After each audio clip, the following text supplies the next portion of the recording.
ამ ყველა გამოწვევასთან ერთად ევროკავშირმა რეალურად დაკარგა ის კომფორტი, რომელიც მას ჰქონდა პრაქტიკულად ბოლო 80 წელიწადი და ამ კომფორტს ერქვა სახელად შეერთებული შტატები და მის ამ ტრადიციულ მოკავშირესთან აღმოჩნდა პრაქტიკულად პოლიტიკურ, როგორც ახსენე, ეკონომიკურ, ციფრულ და კულტურულ დაპირისპირებაში. ამ გეოპოლიტიკურმა გამოწვევებმა ევროკავშირის შიდა პოლიტიკურ სტაბილურობაზე ჰპოვა ასახვა და ის პოლიტიკური ბალანსი, რითაც ევროპა და ევროკავშირი ბოლო ათწლეულები გამოირჩეოდა, ეს პოლიტიკური ბალანსი თანდათანობით შეირყა ევროკავშირის წევრ ქვეყნებში და თავად ევროკავშირშიც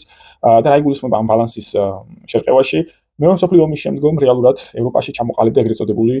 ცენტრისტული იდეოლოგია, ევროპული ცენტრიზმი, რომელმაც შეითავსა რადიკალური მიმართულებების გარკვეული ასპექტები და აი ამ ასპექტების შეზავებით, სიმბიოზით ის ახდენდა აი ამ პოლიტიკური სტაბილურობის შექმნას ევროპის მასშტაბით და ამ პოლიტიკურმა სტაბილურობა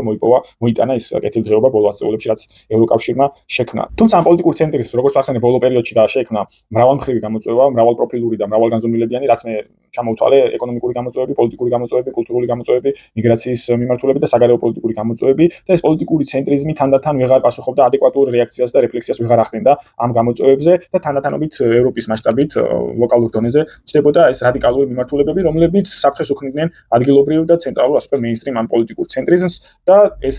რადიკალური პოლიტიკური ჯგუფები თანდათანობით ძლიერდებოდნენ და ასე ვთქვათ საფრთხე ჩნდებოდა ამ პოლიტიკური ცენტრიზმისთვის, რომ ეს ამ პოლიტიკურ ცენტრიზმს ჩაანაცვლებდა ეს პოლიტიკური რადიკალური ფრთები, იქნებოდა ეს მემარჯვენე მიმართულებით, ну ნაკლებად ამ შემთხვევაში მემარცხენე მიმართულებით. ამიტომ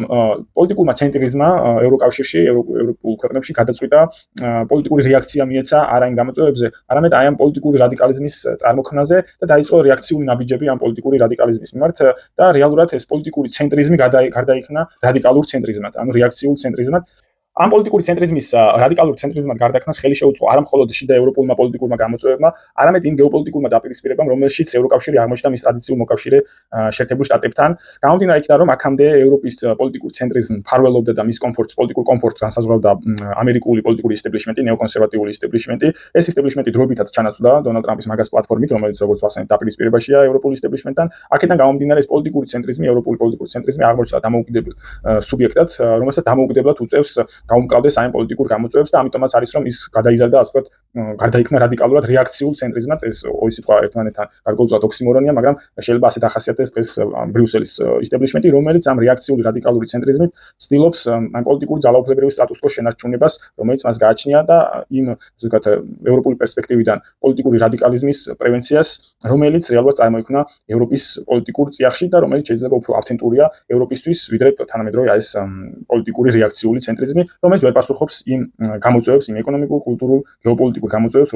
რომლის წინაშედაც თანამედროვე ევროპა აღმოჩნდა, ამ თანამედროვე გეოპოლიტიკური კატაკლიზმების წინაშე.